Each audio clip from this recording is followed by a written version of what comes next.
Bom, galerinha, vamos agora para o exercício 2, né? Então vamos lá, o exercício 2 ele fala o seguinte, a questão 2. Determine o conjunto solução da equação abaixo. Eu gosto muito de dar esse exercício aqui, porque os alunos quebram a cabeça, porque eles começam a fazer um monte de distributiva. Aí faz essa com esse com esse, esse com esse, esse com esse. Aí depois o resultado vão fazendo distributiva e acabam se perdendo. Lembra que eu falei na questão 1 que a matemática é um acumulado de conhecimentos? Se você estuda legal, você acaba percebendo situações muito mais práticas para você realizar alguma operação, né? Então, o que nós temos aqui? Se vocês forem ver, produto da soma pela diferença de dois termos. Olha aqui, produto da soma pela diferença de dois termos. Você pode resolver pelo produto da soma pela diferença, que diz o seguinte. Quando eu tenho o produto da soma pela diferença de dois termos semelhantes, primeiro termo é o x, segundo termo é o 2. Primeiro termo é o x, segundo termo é o 1. Lembrando que diferença na matemática é uma subtração. Tá? Então o que eu tenho? Eu simplesmente faço o quadrado do primeiro termo menos o quadrado do segundo. O quadrado de x do primeiro termo é o quadrado de x ao quadrado, menos o quadrado do segundo termo. Quem que é o segundo termo aí? É o 2. Então, menos o quadrado de 2, que é 4. E aí aqui, ó, quadrado do primeiro termo, o quadrado de x é x ao quadrado, menos o quadrado do segundo termo, o quadrado de 1 é 1.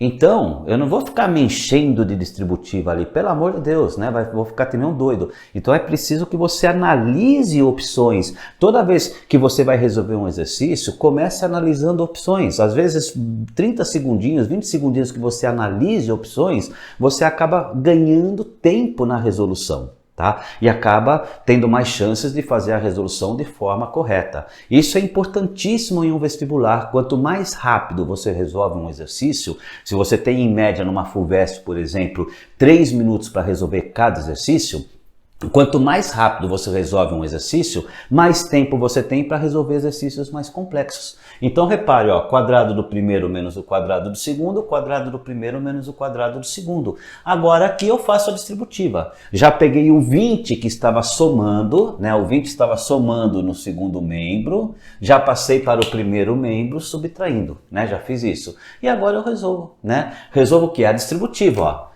X ao quadrado vezes x ao quadrado, x à quarta. X ao quadrado vezes menos 1, menos x ao quadrado. Menos 4 vezes x ao quadrado, menos 4x ao quadrado.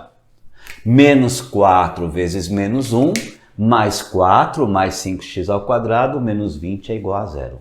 Tá? Então reparem, tá? E simplesmente usando produto da soma pela diferença, eu resolvi o exercício, né? Ficou uma coisa bem prática da gente fazer. Eu resolvi o exercício não, né? Mas iniciei o exercício de uma maneira tranquila, tá? Então o que eu vou fazer agora, tá? Eu vou somar os termos semelhantes, tá? Quando eu somo termos semelhantes, o que eu aconselho vocês a fazerem sempre? Ir grifando quem você já somou, tá? Para você não somar alguém a mais ou não esquecer de alguém. O que eu quero dizer? Ó, eu vou pegar termos à quarta.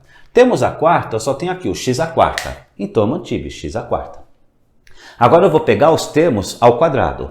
Repara uma coisa, menos x ao quadrado menos 4x ao quadrado dá menos 5. Né? Menos 4 menos 1, menos 5.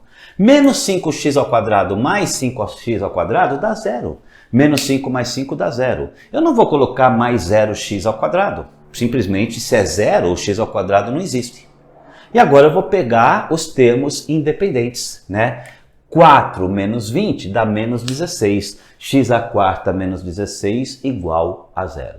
Então, observem o seguinte, tá? Conforme eu vou grifando, eu vou marcando quem já usei, eu evito de usar um termo 2 vezes ou evito de deixar algum termo em branco, né? Em branco que eu digo, não usar aquele termo. E agora eu vou resolver, ó, x à quarta menos 16. Eu estou propondo duas formas aqui da gente resolver isso aqui. Em primeiro lugar, usando o conceito efetivamente de biquadrada, tá? Eu vou pegar o termo à quarta e transformar no quadrado do quadrado. Foi o que eu fiz aqui, ó. Peguei o termo à quarta, transformei no quadrado do quadrado, tá? O quadrado de x ao quadrado menos 16 é igual a zero. Aí o que eu fiz aqui, tá? Eu peguei o termo ao quadrado e transformei numa letra. Qualquer letra. O y é o que eu coloquei. Poderia ter colocado o a, o z, o w, aquilo que eu falo sempre. A letra é indiferente, tá? Você pode escolher qualquer uma. Eu sempre oriento meus alunos a evitarem usar a, b ou c. Porque a, b e c são os coeficientes, né? A gente usa como coeficientes de uma equação. Então é melhor você não usar a, b e c, tá? Porque eles são coeficientes de uma equação, tá legal? Mas o que eu vou colocar? X ao quadrado é igual a y. Eu tenho aqui uma equação do segundo grau, tá? Onde tem x ao quadrado eu ponho y ao quadrado menos 16, que até posso resolver por soma e produto, ou posso resolver, né, muito simples, uma equação do segundo grau, tá? Incompleta em b, eu simplesmente isolo a incógnita. O 16 que estava subtraindo eu passei somando, operação inversa, tá? Y ao quadrado é igual a 16, operação inversa da potência de 2 é a raiz quadrada. Então eu tenho aqui que o y é igual à soma ou à subtração da raiz de 16. Y é igual à soma ou subtração de 4. Então eu tenho dois valores para y aqui. Eu tenho o 4 e o menos 4. Como eu sei que eu vou ter que calcular uma raiz quadrada, e como não tenho no conjunto dos números reais, tá? No conjunto dos reais, não é dizer, não existe raiz quadrada de número negativo. Existe no conjunto dos números complexos, dos números imaginários, que é uma coisa que você vê lá no ensino médio, tá? Aqui você simplesmente diz que não pertence ao conjunto dos reais. Tá? Está errado dizer não existe, não tem. Numa prova minha, se algum aluno coloca não existe, não tem, eu tiro 1 décimo, 2 décimos, porque está errado dizer que não existe, não tem. Tá? Ele não existe no conjunto dos reais, deixar isso bem claro. Tá? Então, eu só vou considerar o y', o y como sendo 4. Tá? Então, para y é igual a 4, se x ao quadrado é igual a y, eu tenho que x ao quadrado é igual a 4. Operação inversa da potência de 2 é a raiz quadrada. Então, o x é igual a soma ou subtração da raiz de 4, y é igual a soma ou subtração de 2. Então, eu tenho aqui duas soluções. Repare, aquilo que eu falei, uma biquadrada pode ter de 0 a 4 soluções reais diferentes. Tá legal? Então, eu tenho aqui menos 2 e 2 sempre em ordem crescente. Ah, mas eu teria uma maneira bem mais rápida de resolver isso aqui. Olha só. O que eu tenho? Eu sei que x à quarta menos 16 é igual a 0. Eu já poderia resolver direto. Ó. O 16 que está subtraindo passa somando. Operação inversa da potência de 4 é a raiz quarta. Então o que eu tenho? Eu tenho que o x é a soma ou subtração da raiz quarta de 16. A raiz quarta de 16 é 2, porque 2 vezes 2, 4, vezes 2, 8, vezes 2, 16. Então eu tenho que a raiz quarta de 16 é 2, então o x é igual a soma ou subtração de 2, ou mesmo a soma ou subtração de 2 que eu cheguei aqui. Ou seja, o conjunto solução menos 2 e 2. Ah, professor, pode fazer assim? É lógico, tá? Se eu já tenho como calcular a raiz quarta, eu vou lá e calculo a raiz quarta. Eu vou chegar no mesmo valor da solução final do exercício, dá na mesma, tá? Então eu tenho aqui que o x é menos 2 ou 2. Beleza, galerinha?